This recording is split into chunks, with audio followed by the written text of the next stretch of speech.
함께 나누실 말씀은 디모데후서 1장 9절의 말씀입니다. 디모데후서 1장 9절의 말씀입니다. 함께 봉독합니다.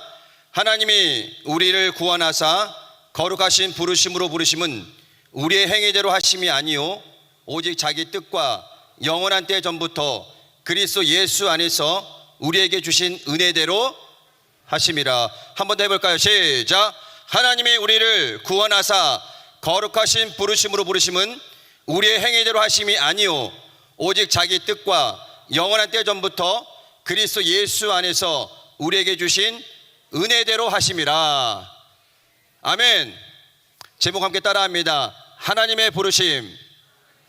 하나님의 부르심.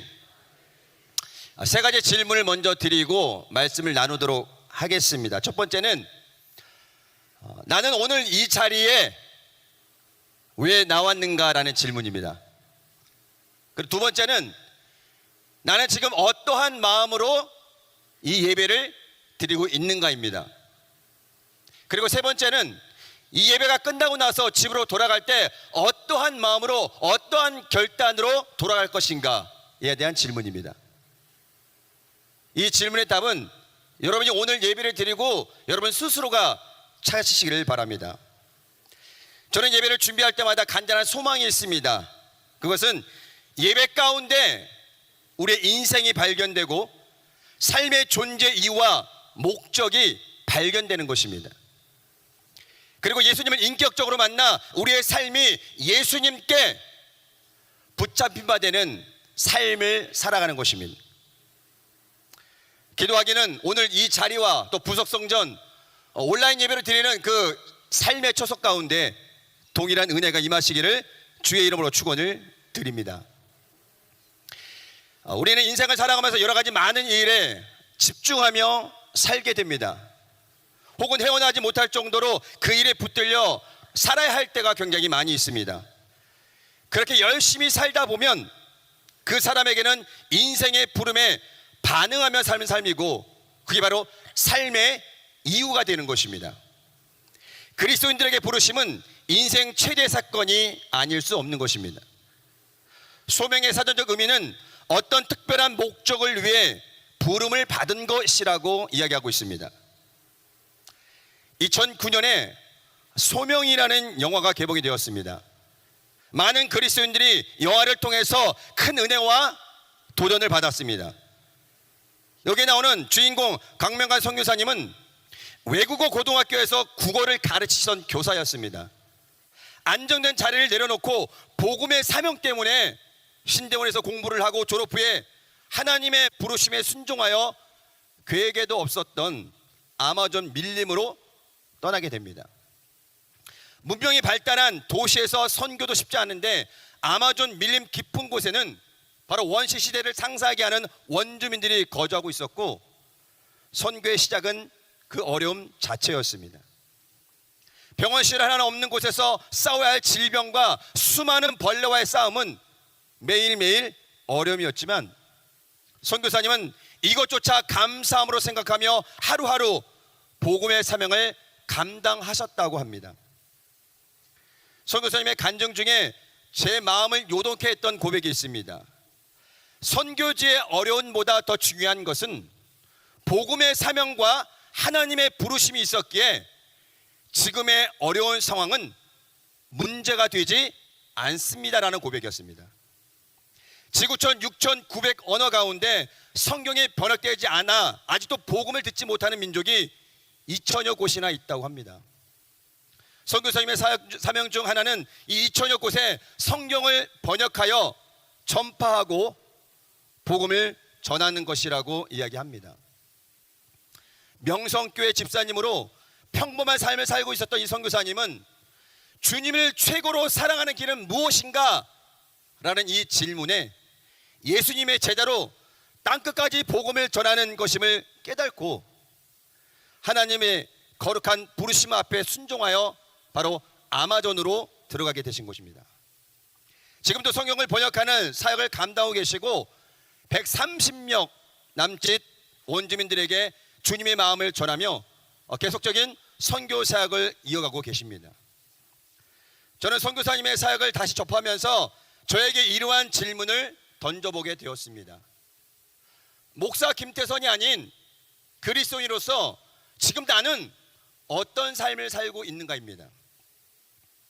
우리가 다 열심히 살아가지만 그 삶의 목적과 목표가 세상의 성공이나 자기 만족이라면, 다시 말해서 하나님과 상관없는 자기를 위한 인생이라면 그리스도인이라 말할 수 있겠느냐라는 것입니다. 이렇게 코로나19 상황에서도 갈급한 심령으로 주님 앞에 나와 예배드리며 옷을 찢는 마음으로 기도하고 있지만, 과연 우리는 하나님의 거룩하신 부르심과 그 사명 앞에 어떻게 반응하고 있는가입니다. 이 반응은 특별히 주님 앞에 무엇인가 드려서가 아니라 그 부르심에 합당한 삶을 살고 있느냐라는 질문입니다. 이것은 풀타임 사역자에게 묻는 질문이 아니라 오늘을 살아가는 우리에게 던져지는 질문입니다. 하나님이 우리를 구원하신 목적은 우리의 성공을 위해, 멋진 인생을 위해 우리를 부르신 것이 아니라 바로 세상과 철저하게 구별되기 위해서 우리를 구원하셨다는 것입니다. 그리고 구별된 부르심에 하나님께서 사명을 주셨다는 것입니다. 갈대 우리에서 아브라함을 구별하셨고, 모세를 바로의 궁전에서 구별하셨고, 사도 바울을 율법 아래에서 그리스도 안으로, 그리고 은혜 아래로 인도하셨다는 것입니다. 우리는 개미와 배짱이처럼 나름의 철저한 계획으로 미래를 준비하고 있을지도 모릅니다. 그러나 오늘 정리합니다. 오늘 말씀처럼 하나님이 우리를 구원하사 거룩하신 부르심으로 부르심은 우리의 행위대로 하심이 아니요 오직 자기 뜻과 영원한 때 전부터 그리스도 예수 안에서 우리에게 주신 은혜대로 하심이라. 하나님의 거룩한 부르심 가운데 오늘 이 자리에 있는 우리의 삶은 우리의 계획과 미래가 있는 것이 아니라 바로 부르신 이의 계획된 삶을 살아가는 데 있다는 것을 여러분이 기억하시길 바랍니다. 그것이 곧 제자의 삶이며 땅끝까지 복음의 사명을 감당하는 삶이며 내가 사는 이유가 되는 것이고 존재의 목적이 되는 것입니다. 그리고 그것을 찾아낼 때 바로 그것이 비전이 되는 것입니다. 코로나19로 지난 1년 8개월 동안 현장 예배도 모임도 교제도 마음껏 할 수가 없었습니다. 그래서 분주하게 모임을 가졌던 시기보다 어쩌면 우리에게 많은 시간이 주어졌습니다. 그런데 우리는 여전히 바쁜 삶 속에서 헤어나오지 못하고 있다는 것입니다. 시간이 없어서 미처 해야 될 일들을 하지 못하고 내일로 넘겨야 될 상황들이 변함없이 생긴다는 것이죠. 그런데 실상은 시간이 없는 것이 아니라 우선순위가 정해지지 않았다는 것입니다. 더 정확히 말하면 삶의 목표와 방향이 아직 정확하게 설정되지 않았다는 것입니다. 요즘 대학을 졸업하는 학생들 65%가 취업을 아예 생각하지 못한다고 기사에 나왔습니다. 그리고 35%의 학생들 중에도 취업이 잘 되지 않아서 아르바이트로 전전긍긍하는 학생들이 많다는 것입니다. 그렇게 또 스펙을 쌓아보지만 현실의 복은 여전히 어렵다는 것입니다. 여기에 결혼을 미루거나 결혼 계획이 없기도 하고요, 결혼을 해도 자녀 계획이 없다고 합니다. 어렵게 특공으로 청약에 당첨이 되었지만 은행 대출이 되지 않아 여전히 안타까운 현실을 삶을 살아가는 청년들이 많다는 것입니다.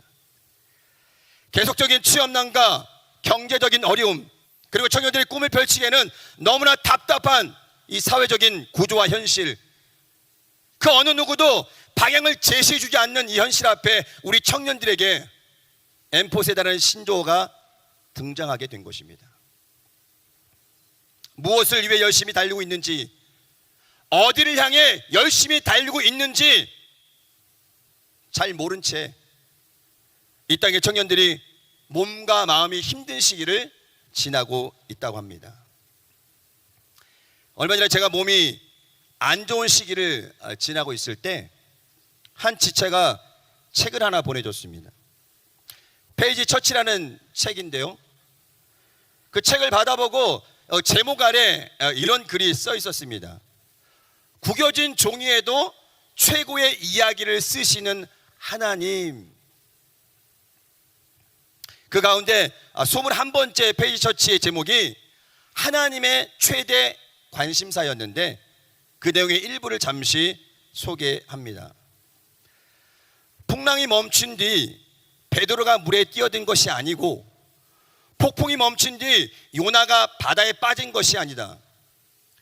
풀무불이 꺼진 후에 세 친구가 불에 들어간 것이 아니고, 사자들이 잠든 후에 다니엘이 사자굴에 들어간 것이 아니다. 하나님은 늘 상황 안에 계신다. 어려움과 고난을 경험할 때 우리의 최대 감신사는 상황 밖으로의 벗어남이지만, 하나님의 최대 관심사는 상황 안에서의 하나님을 의지합니다. 하나님의 최대 관심사는 좋은 상황이 아니라 깊은 관계다.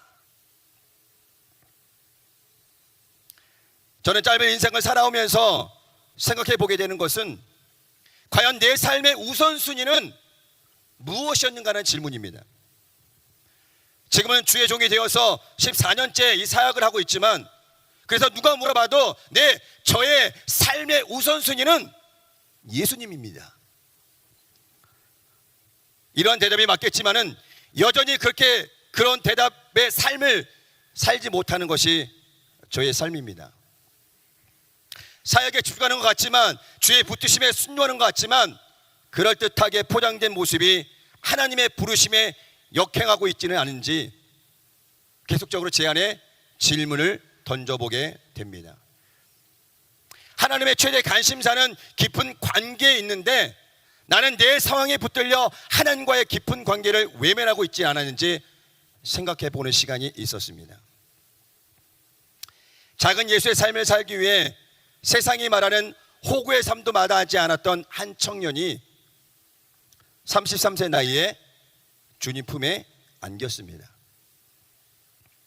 여러분도 책을 통해 만나봤던 바로 청년 의사 안수현입니다. 그 청년 바보 의사의 저자는 안수현이지만, 그 내용을 채워나간 것은 바로 그 청년 의사 안수현을 주변에서 경험한 많은 사람들의 이야기가 포함되어 있습니다. 왜 그는 그토록 예수님처럼 헌신적인 삶을 살았을까요? 그 이유는 한 가지입니다. 앞서 강명관 선교사님의 결단처럼 예수님을 사랑하는 단 한 가지 이유가 바로 그의 삶을 이끌어 간 것입니다. 그렇게 그는 2006년 예수님과 같은 나이인 33세로 주님 품에 안기게 된 것입니다. 오늘 우리가 어떠한 모습으로, 어떠한 마음으로 주님 앞에 있느냐보다 더 중요한 것이 있습니다. 그것은 하나님이 우리를 바로 거룩하신 부르심으로 부르셨다는 것입니다. 주님은 나의 최고봉의 저자 챔버스는 하나님의 부르심을 이렇게 말하고 있습니다. 한 사람의 삶 가운데 주의 부르심을 깨닫는 것은 갑작스런 천둥 번개나 점차적으로 밝아지는 새벽빛같이 올 수 있습니다. 그러나 어떤 방법으로 오든지 말로 표현될 수 없는 뭔가 초자연적인 흐름과 함께 오며 아주 분명한 희열이 동반됩니다. 오늘 함께 읽은 말씀처럼 부르심은 바로 하나님의 뜻과 영원한 때 전부터 하나님의 은혜로 된 것이며, 하나님의 계획과 섭리 가운데 있음을 우리는 알아야 합니다. 지금 여러분이 있는 그 자리는 바로 거룩하신 부르심으로 부르신 은혜의 자리라는 것을 기억하시길 바랍니다. 나는 연약하고 부족함이 많고 상처투성인 인생인데 하나님의 부르심에 어떻게 반응해야 할까, 이런 염려도 있겠지만은 하나님의 부르심은 그런 상황과 상관이 없다라는 것입니다. 만약 상황과 조건을 보시고 부르셨다면 이 자리에 있을 사람은 한 사람도 없다라는 것입니다. 연약한 대로, 상처 입은 대로 부르시고 그 부르심을 통해서 온전히 하나님의 뜻을 이루어 가신다는 사실을 여러분이 기억하시기를 바랍니다. 그래서 성경은 어리석은 사람, 약한 사람, 멸시받는 사람, 심지어 살인죄를 짓고 도망자가 된 사람도 하나님께서 부르셨다는 사실을 알려주고 있습니다. 모세가 부르심을 받았을 때는 살인죄를 짓고 도망자의 삶을 살고 있었습니다. 다윗이 부르심을 받을 때는 이새의 막내 아들로 양치는 어린 소년이었고, 요셉은 형들에게 노예로 팔려서 소망 없이 감옥살이를 하고 있을 때였습니다. 사사시대나 포로기 전의 시대에 부름을 받았던 많은 사명자들은 그렇게 연약하고 부족한 그대로 힘들고 어려운 시기에 거룩한 부르심 앞에 사명을 감당했다라는 것입니다. 여러분들 잘 아는 예수님이 12제자 대부분이 어부 출신이었습니다. 사도 바울은 스데반 집사의 죽음 앞에 있었고 복음에 반한 감정으로 교회를 핍박하며 예수님을 따르는 많은 사람들을 옥에 가두는 엄청난 일들을 하고 있을 때였습니다. 만약 하나님의 뜻이 아니라면 사도 바울이 복음의 사도로 부름을 받았을까요?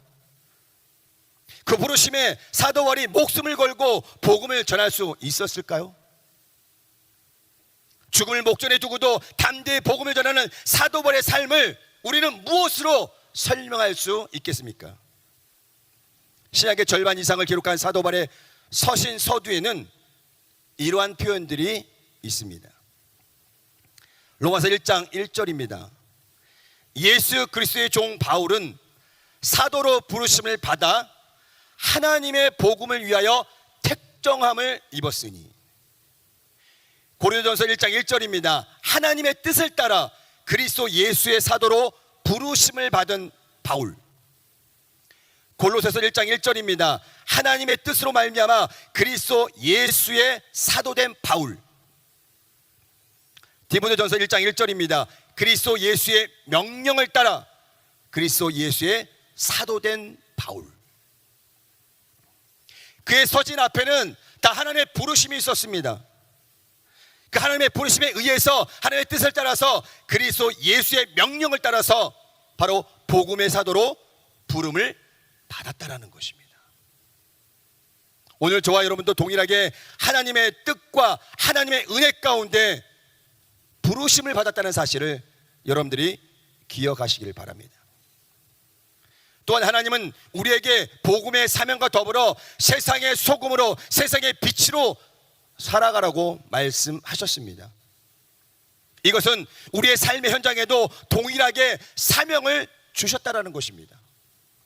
청년의사 안수엽뿐만 아니라 지금도 삶의 현장에서 복음과 함께 예수님의 사랑을 실천하는 많은 그리스도인들이 있다라는 것입니다. 여러분 기억하실 것은 내가 지금 어떤 일을 하느냐 보다 더 중요한 것이 있습니다. 그 일에 어떠한 가치를 부여하고 있느냐, 이것이 더 중요하다는 것입니다.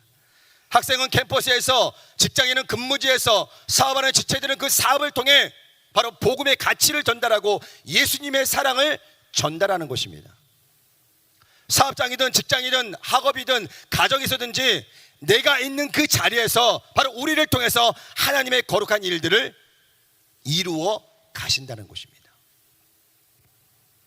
사도 바울은 말합니다. 몸이 하나요 성령도 한 분이시니 이와 같이 너희가 부르심의 한 소망 안에서 부르심을 받았느니라. 같이 한번 고백을 해볼까요? 시작. 몸이 하나요 성령도 한 분이시니 이와 같이 너희가 부르심의 한 소망 안에서 부르심을 받았느니라. 이 부르심 앞에 우리가 해야 될 것은 그 부르심에 합당한 삶을 살아가는 것입니다. 즉 부르심 앞에 겸손해야 되고 온유해야 되고 오래 참아야 되고 사랑하고 용납해야 된다는 것입니다. 그리고 그 부르심 앞에 하나 되고 연합되어야 된다는 것이죠. 이것이 하나님의 아들을 믿는 것과 아는 일에 하나가 되어서 바로 온전한 사람을 이루어가는 부르심을 받은 그리스도인의 모습이라는 것입니다.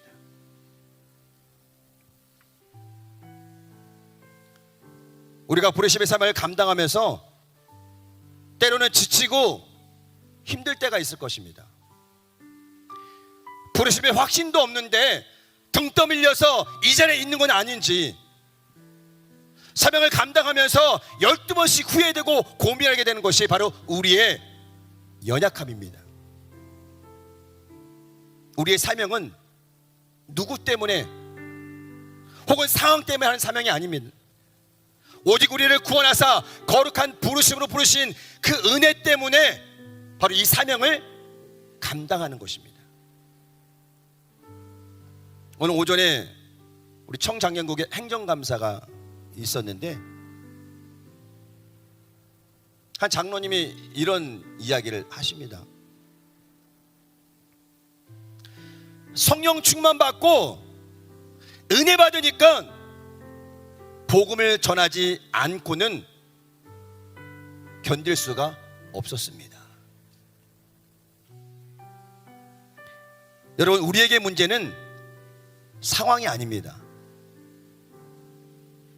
우리가 성령 안에 있느냐, 은혜 안에 있느냐, 예수님께 붙잡힌 바 된 삶을 살고 있느냐,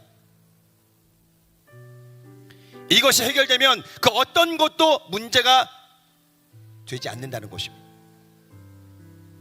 여러분, 모세는 떨기나무 가운데 자신을 부르신 그 부르심을 평생 잊을 수가 없었습니다. 오늘 사도 바울은 죄인 중에 괴수인 자기를 부르신 그 하나님의 은혜가 너무 감사해서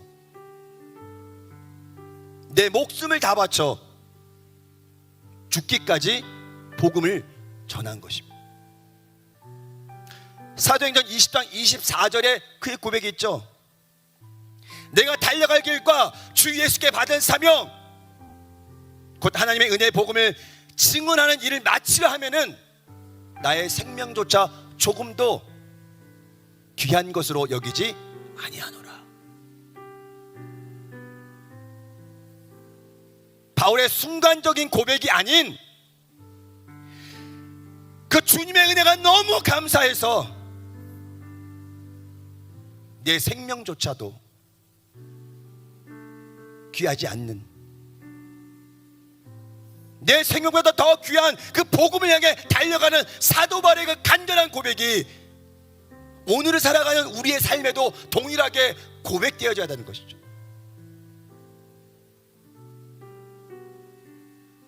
무리는 그 상황에 따라 자기 유익을 쫓아갑니다. 그러나 부르심을 받은 자는 상황이 아닌 사명을 쫓아가는 것입니다. 내가 지금 있는 이 자리가 이 사명을 감당하는 것이 아직은 불확실하지만 하나님이 우리를 부르셨고 그 부르심에는 명확한 계획이 있고 그 부르심에는 후회하심이 없다고 성경은 말씀하고 있습니다.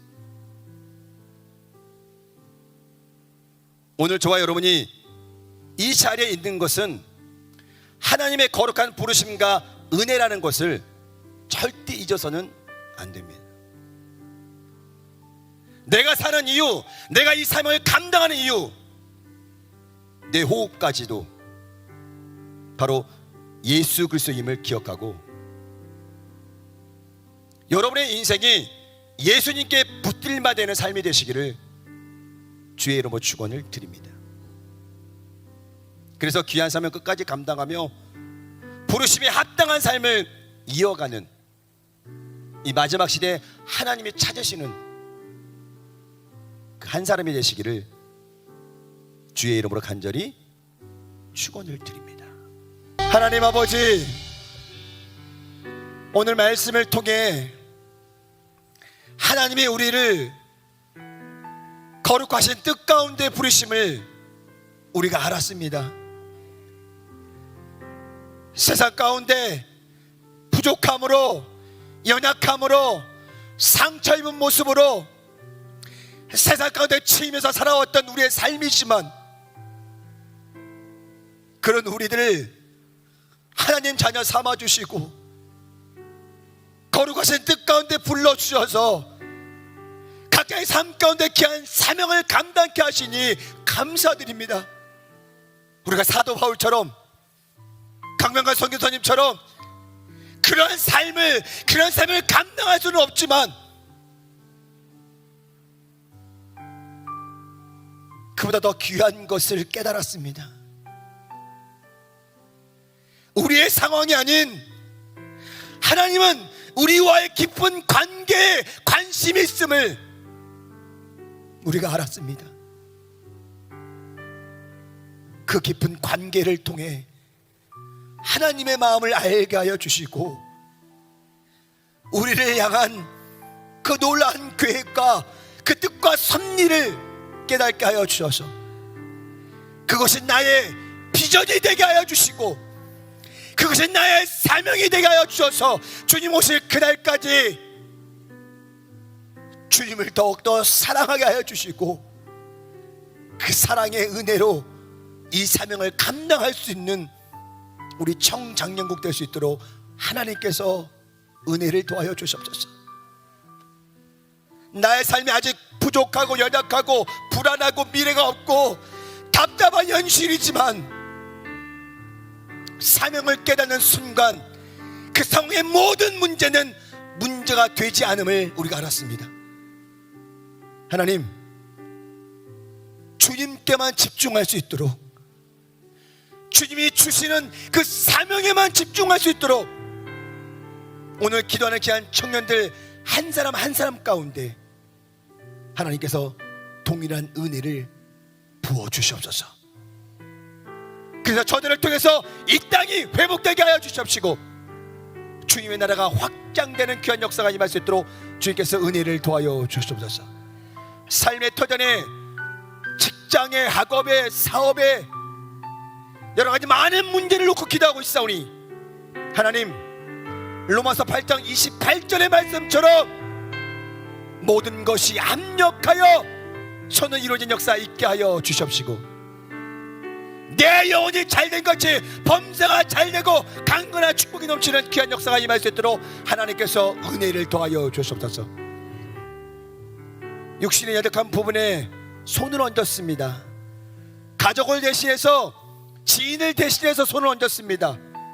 하나님, 이 시간 피 묻은 손으로 안수하여 주셔서 깨끗이 낫게 하여 주시옵시고 건강한 모습으로, 건강한 정신으로, 그리스도의 가치관으로 주님 오실 그날까지 귀한 사명 감당할 수 있도록 하나님께서 은혜를 도하여 주시옵소서.